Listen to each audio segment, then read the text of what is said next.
Friends, smart study with Anil YouTube channel पर आपका स्वागत है। आज के सेशन में हम बात करेंगे 6 सितंबर 2022 के करंट अफेयर्स के बारे में। अगर आप हमारे चैनल पर नए हैं तो चैनल को सब्सक्राइब करके बेल आइकन को प्रेस करना ना भूलें। तो चलिए शुरू करते हैं आज का सेशन। भारत में राष्ट्रीय शिक्षा दिवस प्रत्येक वर्ष कब मनाया जाता है? तो ये मनाया जाता है 5 सितंबर को। भारत हर साल डॉक्टर सर्वपल्ली राधाकृष्णन की जयंती को उनके योगदान और उपलब्धियों को श्रद्धांजलि के रूप में राष्ट्रीय शिक्षक दिवस के रूप में मनाया जाता है। डॉक्टर सर्वपल्ली राधाकृष्णन का जन्म 5 सितंबर 1888 को ब्रिटिश भारत की तत्कालीन मद्रास प्रेसिडेंसी, जो कि अब तमिलनाडु में है, में हुआ था। डॉक्टर राधाकृष्णन 1949 से 1952 तक सोवियत सोशलिस्ट रिपब्लिक यानी कि यूएसएसआर के राजदूत थे और 1952 से भारत के उपराष्ट्रपति बने और 1962 में उन्हें भारत के दूसरे राष्ट्रपति के रूप में चुना गया। वे राजनीतिज्ञ सी राजगोपालाचारी, वैज्ञानिक सीवी रमन के साथ भारत के सर्वोच्च नागरिक पुरस्कार भारत रत्न के पहले प्राप्तकर्ता थे। यानी कि सी राजगोपालाचारी, सीवी रमन और डॉक्टर राधाकृष्णन, इन तीनों के लिए एक साथ भारत के सर्वोच्च नागरिक पुरस्कार सम्मान यानी कि भारत रत्न से सम्मानित किया गया। उन्हें British royal order of merit से 1963 में सम्मानित किया गया था। आगे बढ़ते हैं। नेटफ्लिक्स डॉक्यूमेंट्री अवर ग्रेट नेशनल पार्क्स में आवाज़ देने वाले सर्वश्रेष्ठ नैरेटर का एमी पुरस्कार किसने जीता है? तो ये जीता है पूर्व अमेरिकी राष्ट्रपति बराक ओबामा ने। 5 हिस्सों में विभाजित इस डॉक्यूमेंट्री में दुनिया के प्रसिद्ध राष्ट्रीय उद्यानों को दिखाया गया है। डॉक्यूमेंट्री का निर्माण बराक ओबामा और उनकी पत्नी मिशेल ओबामा की कंपनी हायर ग्राउंड ने किया है। ओबामा अमेरिका के दूसरे राष्ट्रपति हैं जिन्हें एमी पुरस्कार जीता है। अगला प्रश्न है, भारतीय जहाज रानी निगम के नए सीएमडी के रूप में किसे नियुक्त किया गया है? तो ये किया गया है कैप्टन विनेश कुमार त्यागी को। कैबिनेट की नियुक्ति समिति ने कैप्टन विनेश कुमार त्यागी को shipping corporation of India limited यानी कि भारतीय जहाज रानी निगम के नए अध्यक्ष और प्रबंध निदेशक के रूप में नियुक्त करने के प्रस्ताव पर हस्ताक्षर किए हैं। भारतीय नौवहन निगम एक सरकारी निगम है जो कि राष्ट्रीय और अंतर्राष्ट्रीय दोनों प्रकार के जहाज़ों की सेवा करने वाले जहाज़ों का संचालन और प्रबंधन करता है। यह शिपिंग मंत्रालय भारत सरकार के स्वामित्व में है और इसका मुख्यालय मुंबई में स्थित है। Shipping corporation of India limited, इसका मुख्यालय मुंबई में है और shipping corporation of India limited की स्थापना हुई थी 2 अक्टूबर 1961 को। अगला प्रश्न है, हाल ही में पहले होम्योपैथी अंतर्राष्ट्रीय स्वास्थ्य शिखर सम्मेलन का आयोजन कहाँ पर किया गया? तो इसका आयोजन किया गया दुबई में।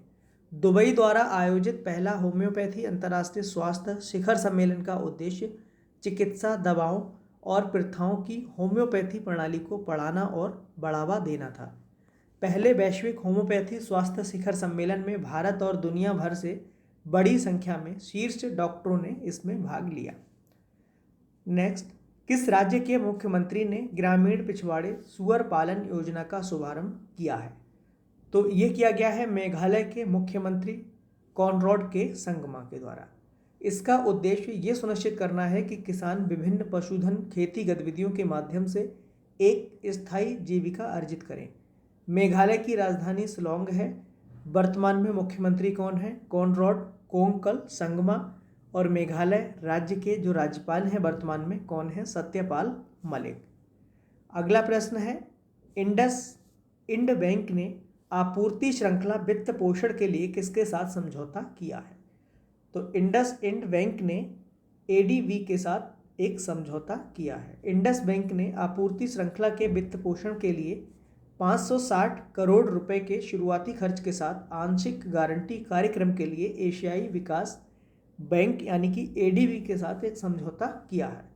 यह समझौता विशेष तौर पर भारत में आपूर्ति श्रृंखला के वित्त पोषण समाधानों को बढ़ावा देने के लिए किया गया है।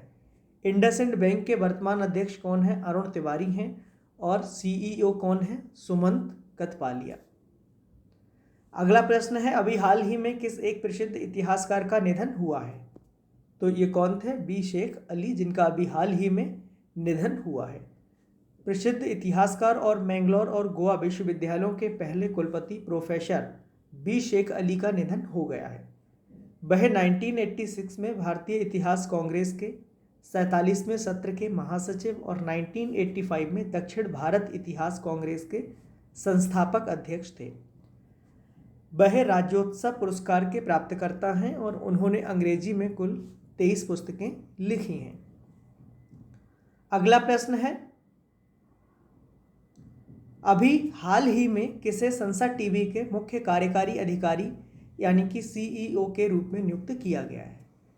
तो ये किया गया है उत्पल कुमार सिंह को। राज्यसभा के सभापति और लोकसभा अध्यक्ष ने संयुक्त रूप से ये निर्णय लिया कि उत्पल कुमार सिंह, जो कि वर्तमान में अभी लोकसभा के महासचिव के पद पर तैनात हैं, को सीईओ संसद टीवी के कार्यों का भी निर्वहन करेंगे। रवि कपूर को संसद टीवी के मुख्य कार्यकारी अधिकारी के रूप में उनके कर्तव्यों से मुक्त कर दिया गया है, यानी कि रवि कपूर का जो स्थान है ये कौन ले रहे हैं? लोकसभा महासचिव उत्पल कुमार सिंह ले रहे हैं। संसद टीवी को फरवरी 2021 में राज्यसभा टीवी और लोकसभा टीवी इन दोनों के मर्जर से बनाया गया था। आगे बढ़ते हैं। अंतर्राष्ट्रीय चैरिटी दिवस, the international day of charity, प्रतिवर्ष कब मनाया जाता है? तो अंतर्राष्ट्रीय चैरिटी दिवस ये प्रत्येक वर्ष मनाया जाता है 5 सितंबर को। इस दिन को स्वयंसेवी और लोक हितैषी कार्यक्रमों के माध्यम से दूसरों की मदद के लिए दुनिया भर के लोगों, गैर सरकारी संगठनों और हितकरों को संवेदनशील बनाने और जुटाने के लिए मनाया जाता है। संयुक्त राष्ट्र ने 5 सितंबर को कलकत्ता में हुए मदर टेरेसा के निधन की वर्षगांठ को चिन्हित करने के लिए अंतर्राष्ट्रीय चैरिटी दिवस के रूप में घोषित किया था। मदर टेरेसा को 1979 में गरीबी और संकट से उबरने के संघर्ष में किए गए काम के लिए शांति का नोबेल पुरस्कार प्रदान किया गया था। साल 2012 में पहली बार अंतर्राष्ट्रीय स्तर पर संयुक्त राष्ट्र महासभा ने इंटरनेशनल चैरिटी डे की आधिकारिक तौर पर घोषणा की थी। अगला प्रश्न है, टाटा सन्स के किस पूर्व चेयरमैन की मुंबई के पास एक सड़क हादसे में मौत हो गई है? तो टाटा सन्स के पूर्व चेयरमैन ये साइरस मिस्त्री थे, जिनका अभी हाल ही में मुंबई के पास एक सड़क हादसे में निधन हो गया है। टाटा सन्स के पूर्व चेयरमैन साइरस मिस्त्री की मुंबई के पास एक सड़क हादसे में मौत हो गई है और ये हादसा मुंबई के पास पालघर में हुआ था। साइरस मिस्त्री की जो उम्र थी वो कितनी थी? 54 साल थी। साइरस मिस्त्री अपनी मर्सिडीज कार से अहमदाबाद से मुंबई लौट रहे थे और सूर्या नदी पर बने पुल से गुजरते समय उनकी कार डिवाइडर से टकरा गई, जिससे ये हादसा हुआ। मिस्त्री को 2011 में रतन टाटा के उत्तराधिकारी के तौर पर चुना गया था। इससे पहले वो प्रमुख कारोबारी समूह सापोरजी पालनोंजी मिस्त्री कंपनी से जुड़े हुए थे। 4 जुलाई 1968 को मुंबई में जन्मे साइरस मिस्त्री के जो पिता पालोंजी मिस्त्री भी एक बड़े बिजनेसमैन टाइकून थे। तो आज के लिए बस इतना ही। धन्यवाद।